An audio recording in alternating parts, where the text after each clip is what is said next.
أعوذ بالله من الشيطان الرجيم.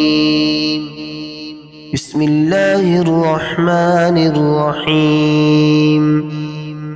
وقال نسوة في المدينة امرأة العزيز تراود فتاها عن نفسه قد شغفها حبا إنا لنراها في ضلال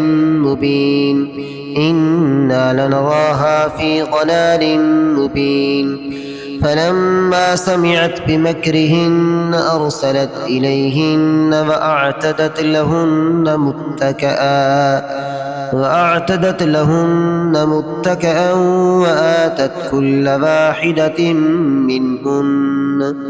وآتت كل واحدة منهن سكينا وقالت اخرج عليهن فلما رأينه أكبرنه وقطعن أيديهن وقلن حاش لله ما هذا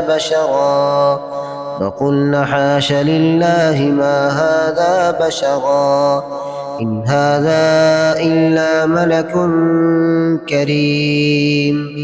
قالت فذلكن الذي لمتنني فيه ولقد راودته عن نفسه فاستعصم ولئن لم يفعل ما آمره ليسجنن وليكونن من الصاغرين.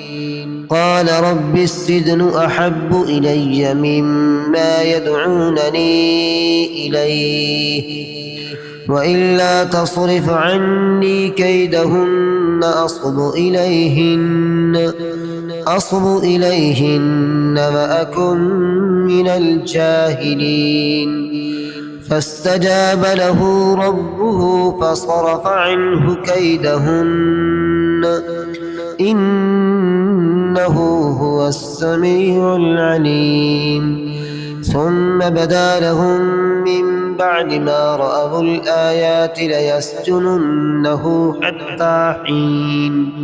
ودخل معه السجن فتيان قال أحدهما إني أراني أعصر خمرا وقال الآخر إني أراني أحمل فوق رأسي خبزا تأكل الطير منه نبئنا بتأويله إنا نراك من المحسنين. قال لا يأتيكما طعام ترزقانه إلا نبأتكما بتأويله قبل أن يأتيكما ذلكما مما علمني ربي إني تركت ملة قوم